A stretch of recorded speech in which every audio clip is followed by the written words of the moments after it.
projeto Escola Sem Partido, ao contrário do que dizem, não visa o fim do debate político, religioso e moral em sala de aula. O projeto visa justamente o debate político, religioso e moral com respeito em sala de aula. Só que é claro que não em qualquer momento. Afinal, durante a aula de português, o professor tem a obrigação de contextualizar a aula somente em cima da retórica e da gramática. O professor de matemática tem a obrigação de contextualizar a aula em cima da lógica numérica. E o professor de história, aula tão polêmica que conta justamente a trajetória da política, da religião e da moral. O professor tem a obrigação de contextualizar a aula em cima de fatos históricos comprovados e não sobre a sua opinião. Cada minuto que o professor decide contar caso, comentar sobre as Olimpíadas, falar mal de político, elogiar um cara do X Factor, é um tempo de aprendizado jogado fora. Nós pagamos, inclusive para os colégios públicos, para que o professor em aula dê a aula qual foi contratado para dar, e não para que o aluno conheça opiniões alheias, pois opiniões alheias se tem durante um bate-papo com os colegas e familiares, pesquisando em livros e internet. É claro que o aluno pode ficar curioso para saber a opinião do professor quanto a esses assuntos polêmicos e controversos, mas o professor deve ter a consciência de que a sua opinião não é necessariamente correta ou compatível com a de algum aluno. E caso tenha um aluno que confronte o professor deve, até mesmo como exemplo, demonstrar respeito às diversas compreensões sobre os temas questionados. Hoje a moda é política e isso é muito bom. Porém, como tudo na vida, existe um momento certo para cada coisa. E durante a sala de aula, o momento é de estudo, não de formação de opinião baseada somente na opinião da autoridade, como é o professor em sala de aula. O professor é meu amigo. Mexeu com ele, mexeu comigo. Na Escola Sem Partido existe uma ideologia terrível por trás. Que é a ideologia fascista do sistema capitalista.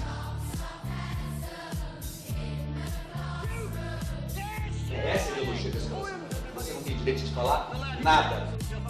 Não, meu caro, o professor não é seu amiguinho. Ainda mais se você estiver no colégio, pois na faculdade as coisas até mudam um pouco. A questão é que o professor é pago para transferir conhecimento para você. E o conhecimento a ser passado não é qualquer um não, é somente aquele qual ele foi designado. Durante as aulas onde o conteúdo pode ser mais polêmico, como história, vertentes de geografia, sociologia, filosofia, o professor tem sim a liberdade de ensinar, utilizando, por exemplo, o debate em sala de aula, mas somente após as principais versões serem expostas para os alunos, pois dessa forma cada aluno irá se alinhar com determinada visão. Então a sala poderá questionar tais versões para o desenvolvimento do tema.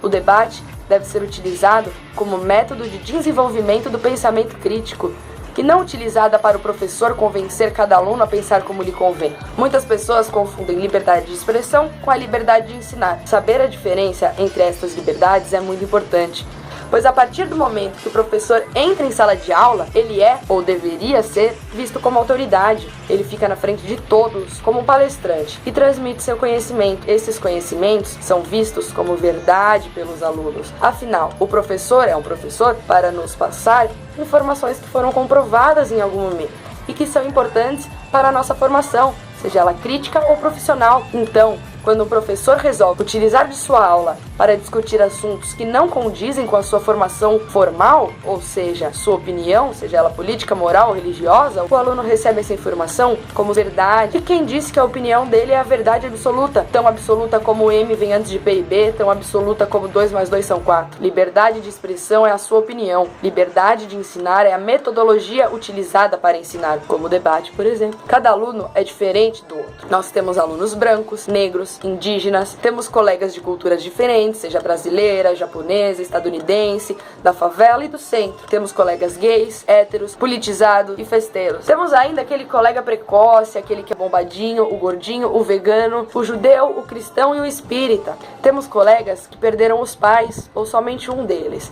E temos colegas que nunca viram a morte de frente. Somos todos diferentes. Não adianta querer nos igualar por gênero, por ideologia, opinião ou por cultura. Isso não existe, isso é errado, isso é obscuro. O Escola Sem Partido visa justamente a pluralidade, ou seja, uma aula onde cada uma dessas características seja respeitada e, é claro, que debatidas com respeito e seriedade, tanto por parte dos alunos, quanto principalmente por parte da autoridade.